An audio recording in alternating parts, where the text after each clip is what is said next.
You're talking in the press conference about the emotions and how it's a very emotional meet for you. Can you just talk little bit and tell us a little bit about how you're feeling and whether it's a pressure off? Because yeah, it's always a mixed bag with me. I mean, I always had pressure on myself because I always want to do as well as I possibly can. What I've had to do is start to change my mindset about thinking of this competition as something I want to go out and win, and see it more as something I just want to go out and enjoy. And for me, it's going to be hugely emotional. This is the stadium where it all started from. This is the stadium where I had that moment in Super Saturday with two other fantastic British athletes, and to go out and have that one more time, that's going to be hugely emotional as well. I am an emotional individual. I find it very easy to cry at things, and this will be no different. So I am really looking forward to it, but I'm also not apprehensive as such, but I know this is going to be the last time I'll step out there as an athlete, and that's going to be difficult. So we'll see how it goes on Sunday.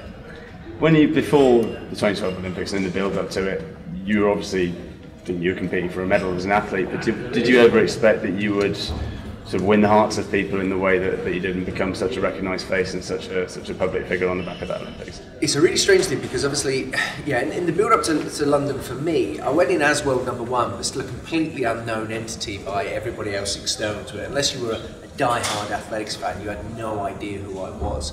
And actually, because I was in between two of the greatest ever with Jess and Mo, it meant that effectively I was brought along the ride with those guys. Because if I would have been on any other night, I think I would have been a bit of a footnote in history as another athletics gold medal, opposed to what it's become, which is the Super Saturday evening.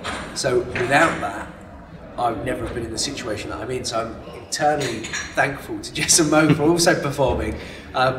Because otherwise I think people have forgotten. I think what a lot of people forget as well is that there was 29 Olympic gold medalists in London. Now I knew very early on that not many of them would be remembered, so I have to do whatever I can in order to stay in the forefront of people's memories in particular. So I did what I could in order to do that, and as I say, if it wouldn't have been for London, I wouldn't be in the situation I am now. There would be no sort of farewell tour that I'm sort of having now in these last few competitions. I'd have probably retired last year or so, and that would have been that really. So it's lovely to be in the position that I'm in due to such a wonderful night in London. How fresh in your memory is that night? Is it snapshots? I mean, do you remember the 31? Do you remember the jump itself every stride, or is it more kind of hazy images?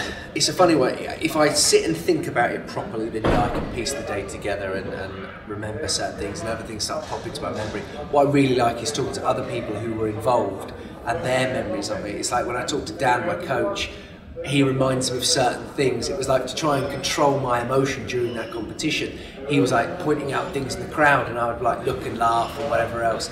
And I'd forgotten entirely about that, and he reminded me of it recently.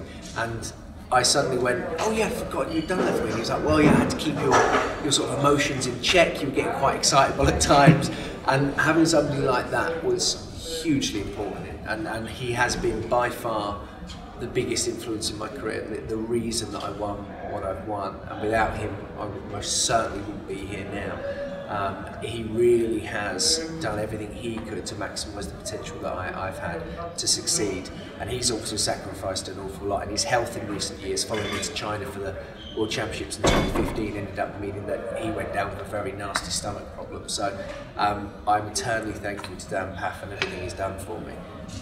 He is and is known by most as one of the greatest ever track and field coaches, and I tell everybody that will listen how good he is. It's a shame that he's not going to be coaching as much as he used to, because the more athletes that work with someone like that, the more success they'll have. He truly is incredible.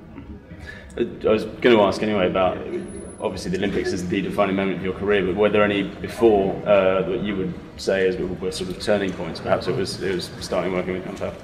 I think definitely working with Dan in 2009 was most certainly a turning point for my mindset of the sport, how to approach it, how to be a professional, because his understanding goes to a whole new level. His understanding of the human body, how it works, therapy as well in the way of how to make it move correctly, his coaching methods, his ability to constantly adapt meant that I learned to adapt and became a better athlete.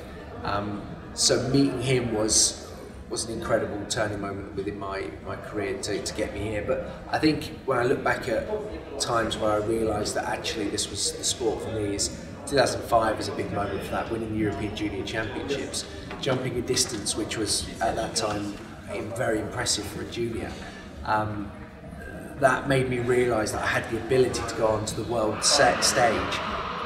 Whether or not at that point I realised I could go on to be as successful as I have been, actually, if at that point you'd say I'd be a 5-time major winner, I think I probably would have laughed and not believed you.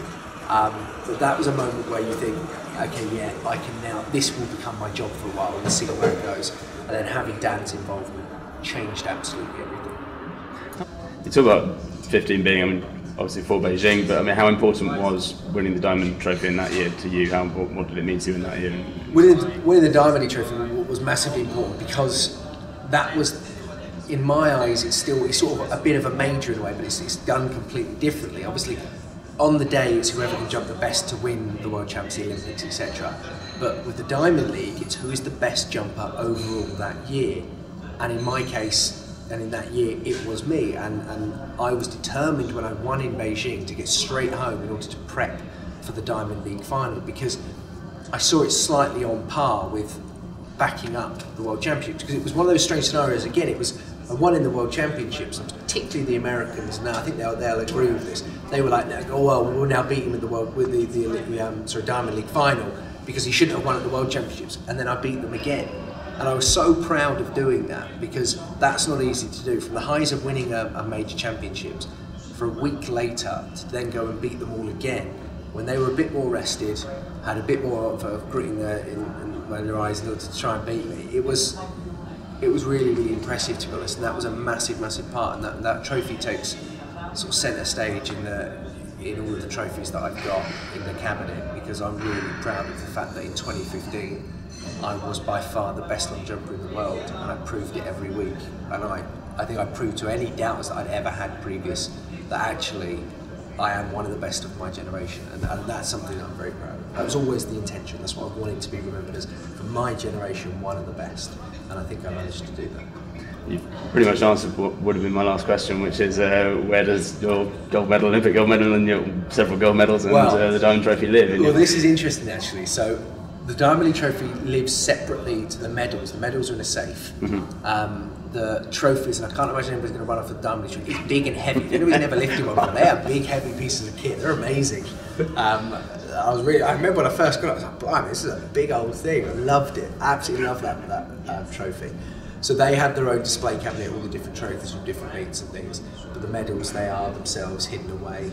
And I never really see them, to be honest. I think I've looked at the Rio bronze medal once or twice. The Olympic gold medal I've not seen in an absolute age. So I think now I'm retiring, I'll maybe get them out a little bit, try to prove it. I remember I was good once, just to try and reinforce that with people. But with my youngest son, I was saying to Susie the other day, it's quite sad in one level, because he will never know me as the jumper. Milo if you ask Milo, my oldest son, what I do, he's like, Daddy jumps. With Rex, he would never know that. So thankfully we have YouTube. He's at this competition, so this is going to be one that he won't remember, but at least I can say he was at it. Because again, to impress your children, that's the most amazing thing, and that's something that hopefully I can keep doing in a different way for many years to come.